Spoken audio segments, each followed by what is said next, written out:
Hey, coucou, comment vous allez? J'espère que vous allez bien. Moi, ça va très bien par la grâce de Dieu. Waouh, je suis trop contente, trop contente pour tous les retours que j'ai reçus sur ma première vidéo, pour les likes, pour les commentaires, pour toutes ces personnes qui me font confiance et qui ont décidé de rejoindre mon univers, ma communauté. Bienvenue à vous dans notre nouvelle famille qui, je crois, va s'agrandir. Vous êtes des personnes de qualité et je tenais à vous renvoyer tout l'amour que vous m'avez envoyé. Voilà, on peut commencer les vraies choses. Et avant d'annoncer le thème, même si vous avez vu, avant d'annoncer le thème, bienvenue sur ma chaîne qui s'appelle.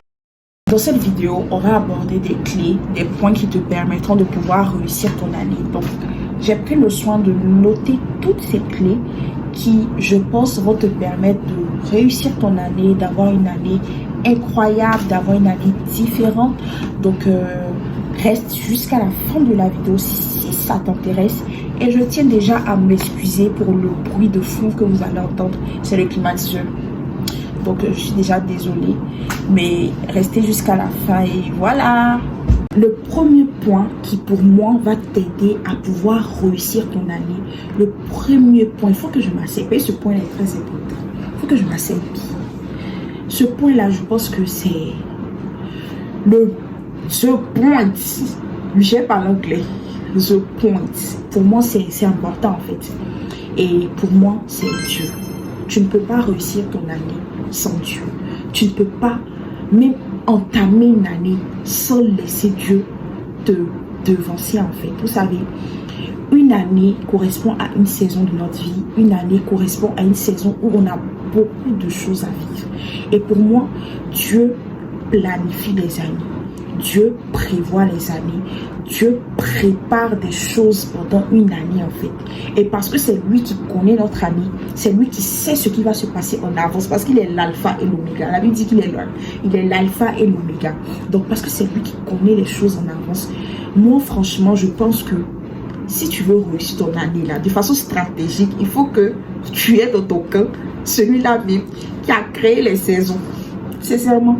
Et je t'assure que si tu veux réussir ton année, si tu veux que ton année soit différente, si tu veux que ton année soit faite de succès et de réussite, mets Dieu au devant de tout.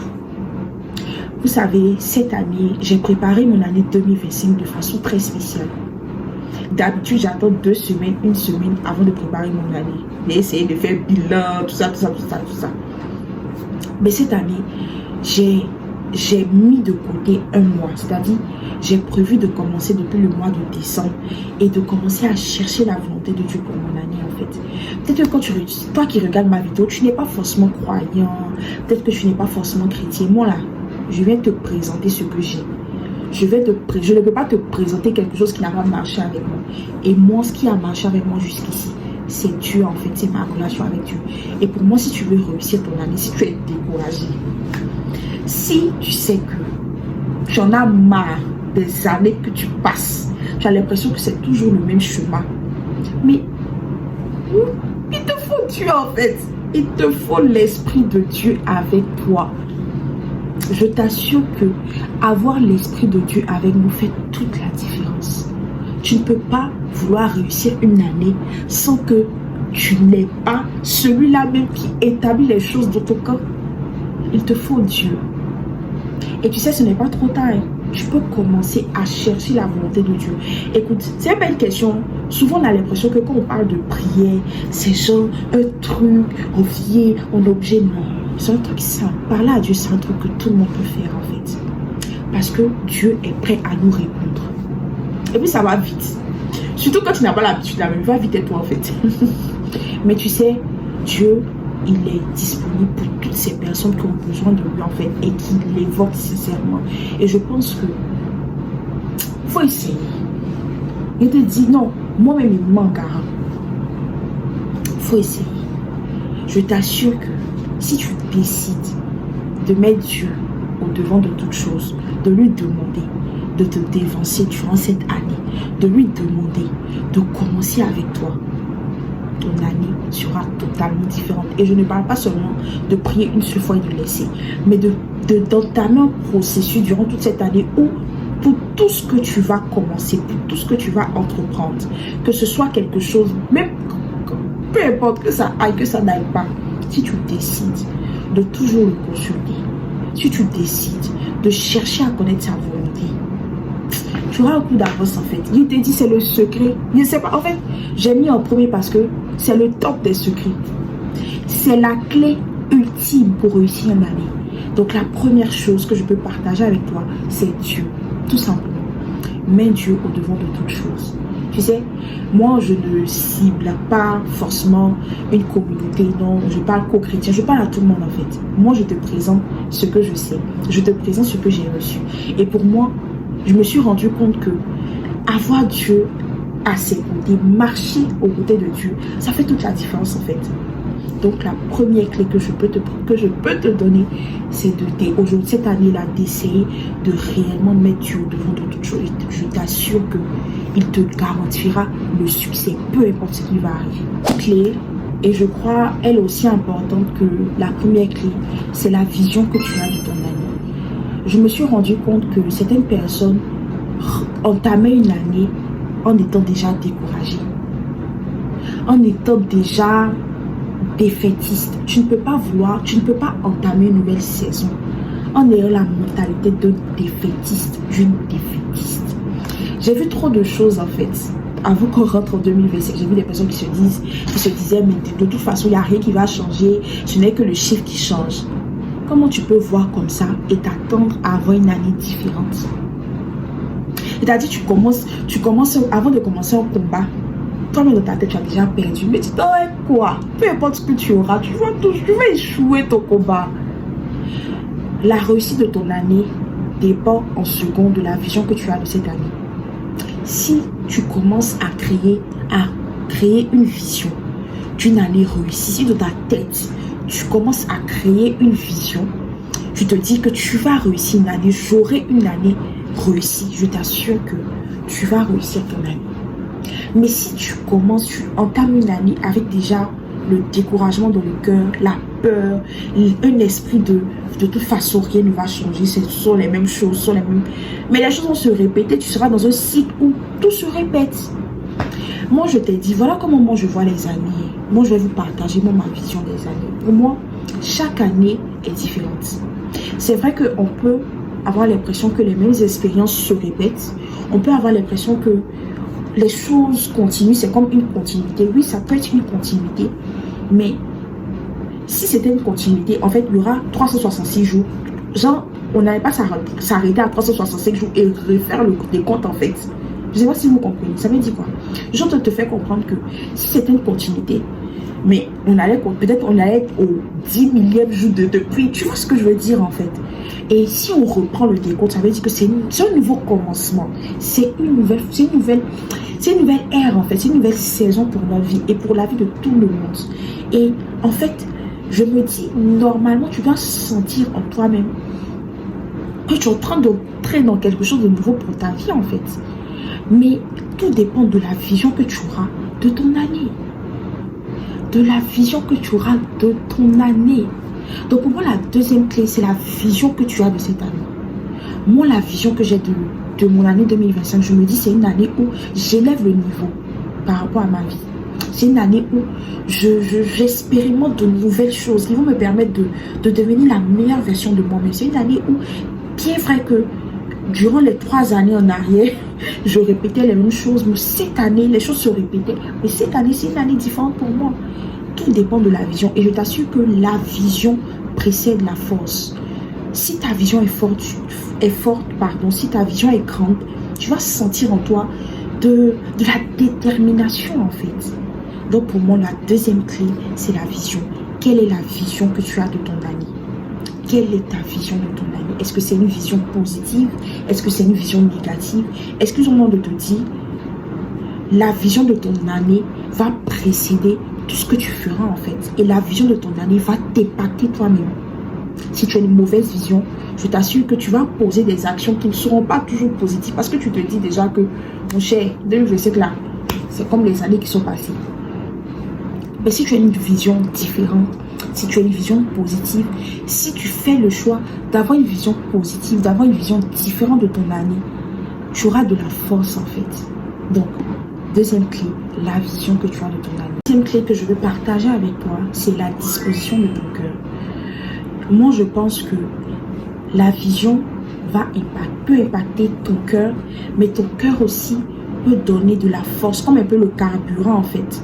Peut donner du carburant à ta vision. Quelle est la disposition de ton cœur?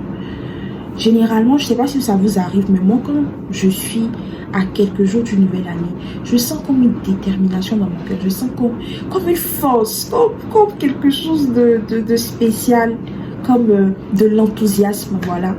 Et ça me permet de commencer mon année différemment. Et je me dis, dans quel état ton cœur est? Si tu commences l'année avec un cœur découragé, il te sera difficile d'être positif tout au long de l'année. Parce qu'en fait, on va imaginer notre année comme une course qu'on commence. Vous voyez, c'est une course. Et une course, la réussite de ta course va dépendre de comment tu vas commencer, comment on dit ça, de ton départ en fait. Si tu commences mal ta course, à part si tu arrives à reprendre rapidement, il te sera difficile de rattraper les autres en fait. Et ton cœur est très important dans la réussite de ton année.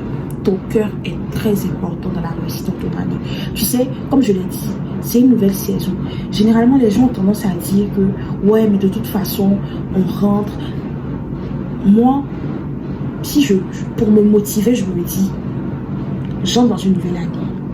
Je laisse les choses derrière moi. Donc, 2024 est parti avec tout son lot de problèmes, tout son lot de mauvaises pensées. Et en fait, 2025 doit avoir une autre version de moi. 2025 doit avoir une autre mentalité de moi en fait. Il faut que tu veilles sur ton cœur tout au long de cette année. Il faut que tu veilles à ce que ton cœur soit prêt à pouvoir réussir cette année. Parce que la réussite de ton année dépend de la disposition de ton cœur. Est-ce que ton cœur est prêt? Est-ce que ton cœur est-ce qu'il y a de la détermination de ton cœur, pardon. Qu'est-ce qui réside dans ton cœur? Qu'est-ce que tu portes dans ton cœur? Quel est l'état de ton cœur? C'est très important pour réussir une année. C'est très important pour entamer une année. Donc la troisième clé. Famille, je suis fatiguée. Donc je disais que la troisième clé, c'est la disposition de ton cœur. Une clé est l'une des plus importantes parce que je pense que c'est un combat de tous les jours. C'est le plus difficile, mais c'est le plus important de la vie d'une personne. C'est la discipline. Il faut répéter après moi. Il faut qu'on soit discipliné cette année.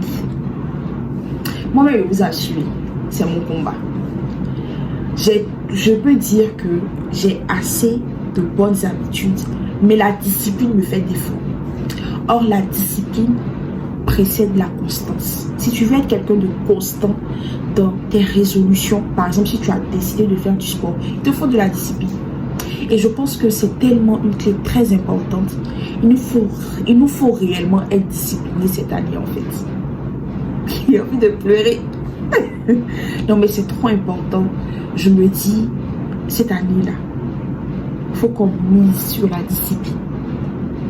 Et j'ai vu quelque part quelqu'un donner un exemple pour nous aider à être disciplinés, ou du moins pour vaincre la procrastination, parce que réellement, l'ennemi de la discipline, c'est la procrastination.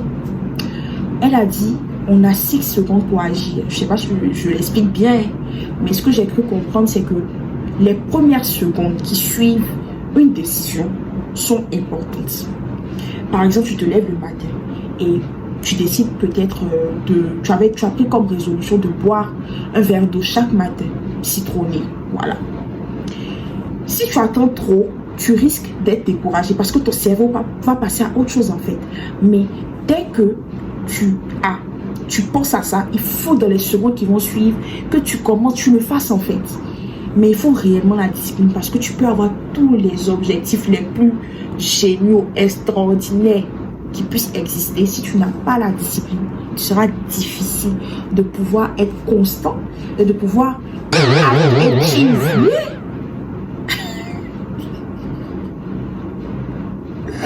Désolé. La deuxième clé, c'est la motivation. Je pense que c'est aussi un réel combat parce que les premières semaines, tu peux être quelqu'un de motivé. Oui, je suis à fond, je veux faire le sport. Cette année, je dis que je fais le sport. Je veux perdre 6 kilos, je veux perdre 10 kilos et tout. Je suis motivée. Mais en fait, le vrai combat, c'est de pouvoir garder cette motivation. Et je crois aussi ça rentre dans la troisième clé en fait. Ça rentre dans la troisième clé qui est la disposition du cœur. Il faut que tu veilles sur ta motivation. De la même manière que tu veilles sur quelque chose qui est important pour toi, ton téléphone, tu veilles sur quelque chose qui te tient à cœur, il faut que tu arrives à veiller sur ta motivation. Parce que plus tu vas veiller sur cette chose-là, plus tu vas agir. Et on n'a qu'à se dire la vérité.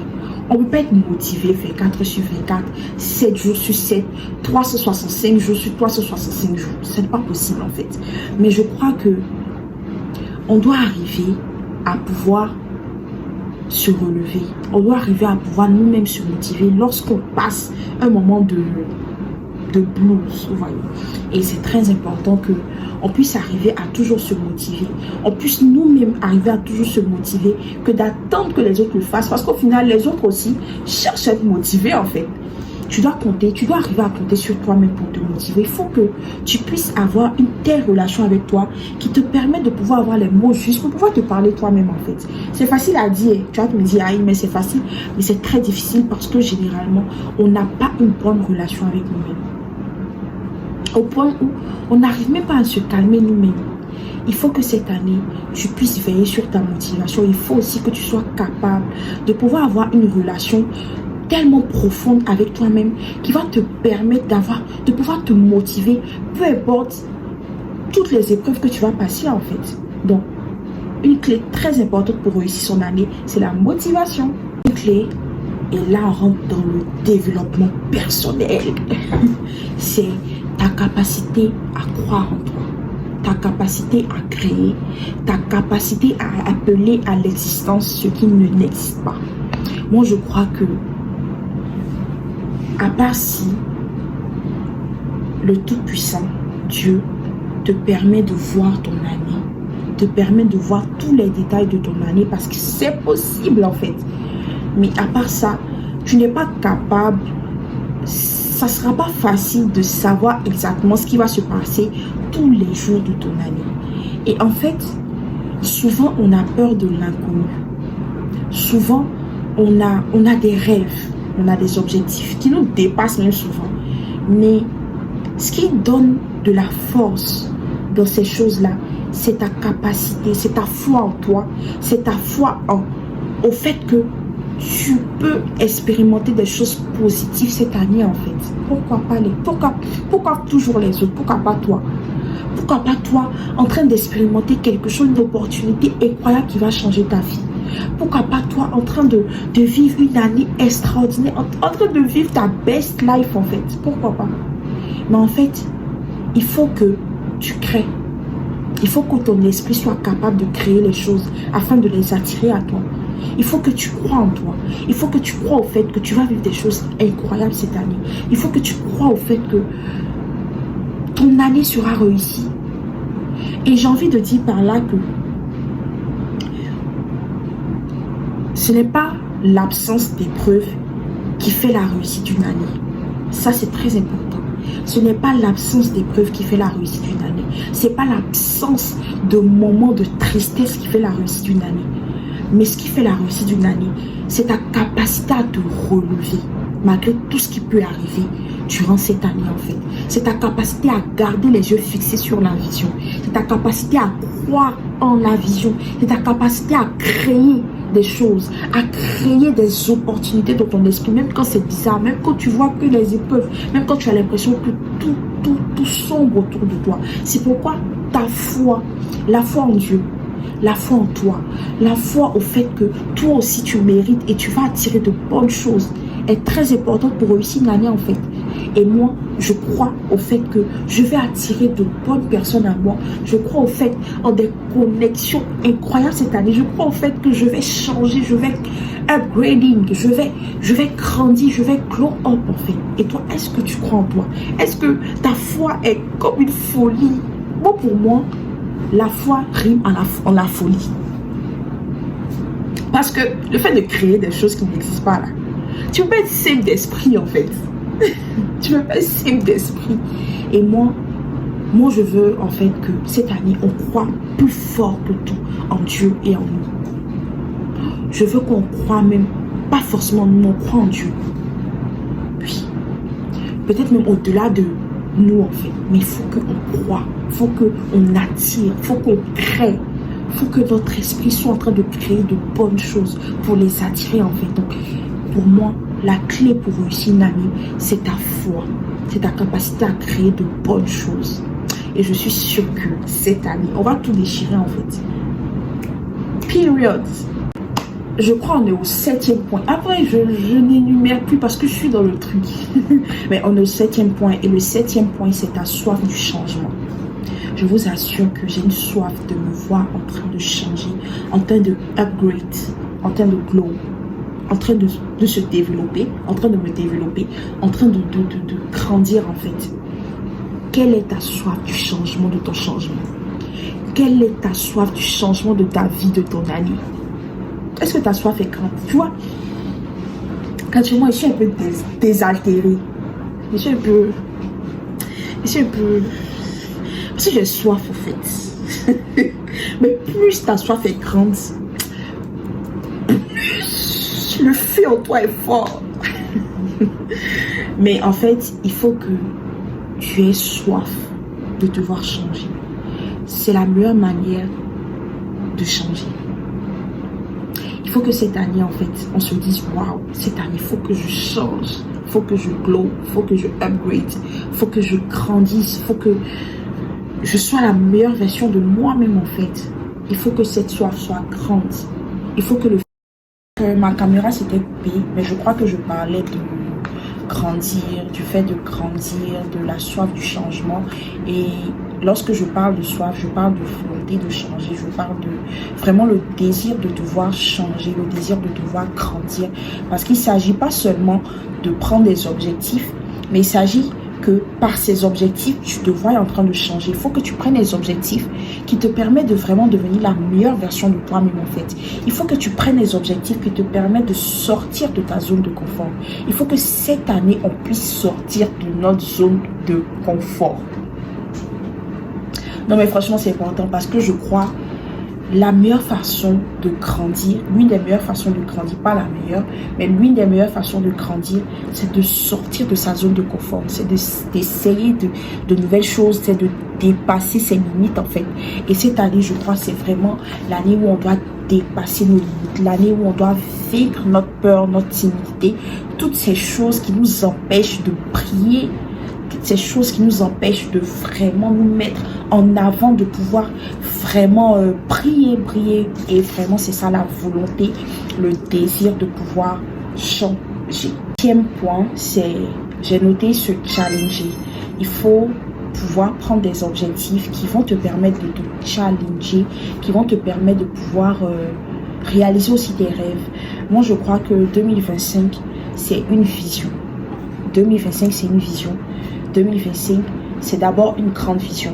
Et cette vision-là doit te permettre de prendre des objectifs. Donc, on prend des objectifs en fonction de la vision qu'on a de son année.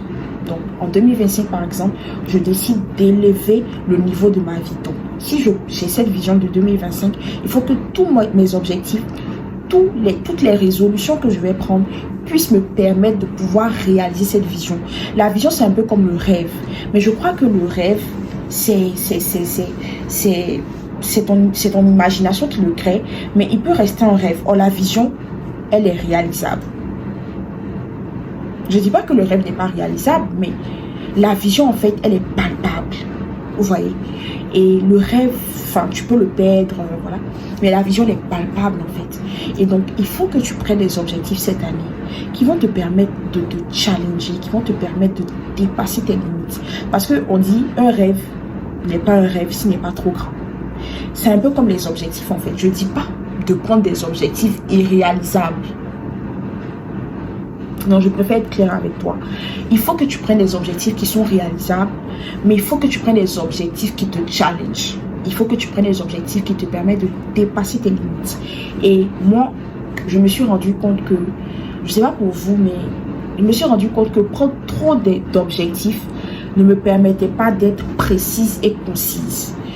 Or, pour maximiser, je pense, mieux tu prends quelques objectifs, mais des objectifs très précis, mieux tu maximises en fait. Donc moi, ce que je vous conseille, c'est de prendre 5 objectifs, 4 objectifs, mais de prendre des objectifs qui vont vous permettre que vous pourrez les réaliser. Vous pouvez les réaliser, vous voyez.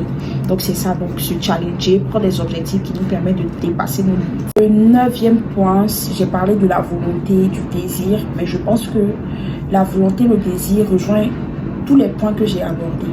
Mais après, quand je parlais de volonté, de désir, c'est vraiment le désir de voir les choses changer, le désir de voir ton année avancer, de voir ton année être différente, être spéciale et tout.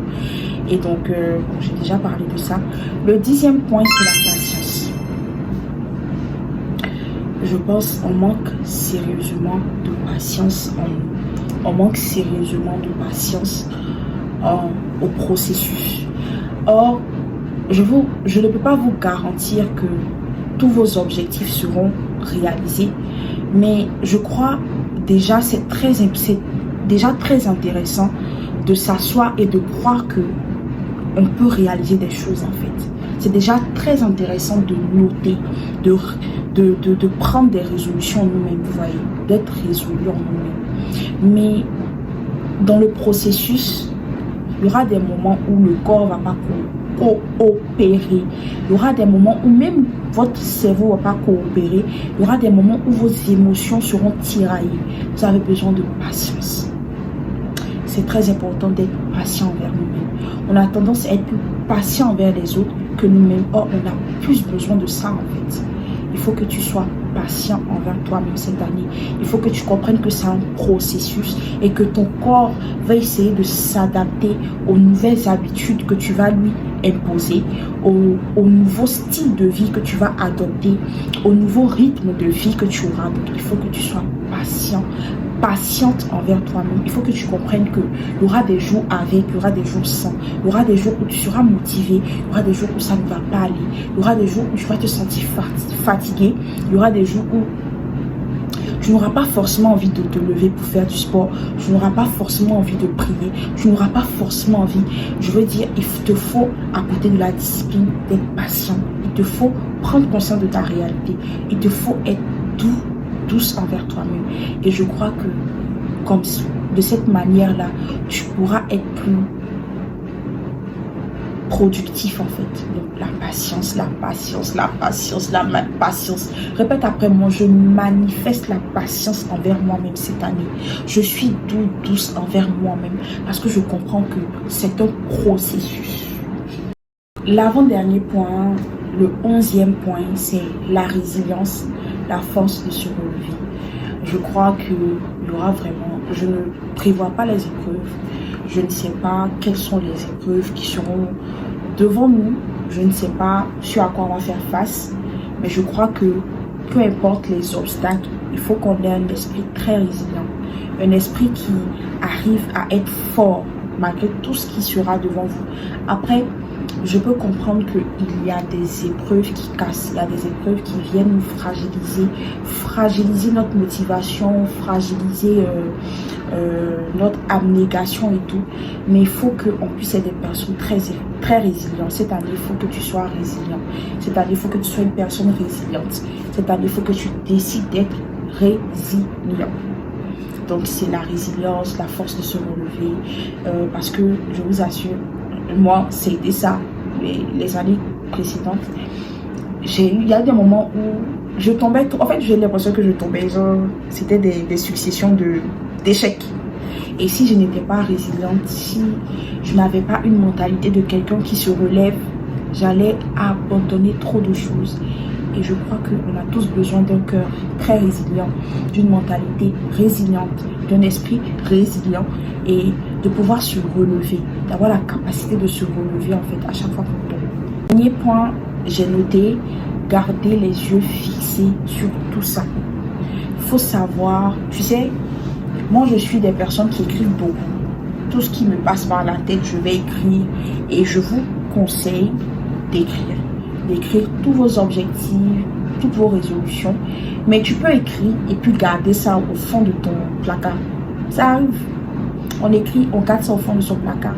Mais je pense ce qui va vous permettre de ne pas perdre ça, de ne pas oublier, c'est le fait de pouvoir garder les yeux. Disciplinez-vous à toujours relire en fait tous vos objectifs, toutes vos résolutions. Parce que souvent vous allez me dire, vous allez coller ça dans votre chambre. Il n'y a pas de souci. C'est collé. Monsieur, madame va se lever le matin, va jamais jeter un coup d'œil dessus. Donc c'est important de se discipliner à toujours garder les yeux fixés sur tous les objectifs, toutes les résolutions que vous allez écrire et prendre. On est à la fin de la vidéo, je suis très fatiguée. J'ai très mal au dos, mais bon, j'ai été très ravie de tourner ça, de prendre ce temps pour vous partager ça. Et je vous conseille d'ajouter aussi par rapport à ce que vous allez apprendre, de pouvoir ajouter certaines choses que vous avez tirées de vos années, des années antérieures, de ce que vous avez appris, de pouvoir rajouter à ce que j'ai partagé avec vous. Et ce fut un plaisir de pouvoir partager ces points qui m'ont moi-même aussi fait du bien en fait, qui je sais seront très enrichissants et qui, avec la grâce de Dieu, va me permettre de pouvoir avoir une année très différente. Donc, on se dit à la prochaine pour une autre vidéo. Jusque là, prenez soin de vous, prenez soin de vos familles, veillez sur vous, soyez heureux et puis voilà, plein de bisous.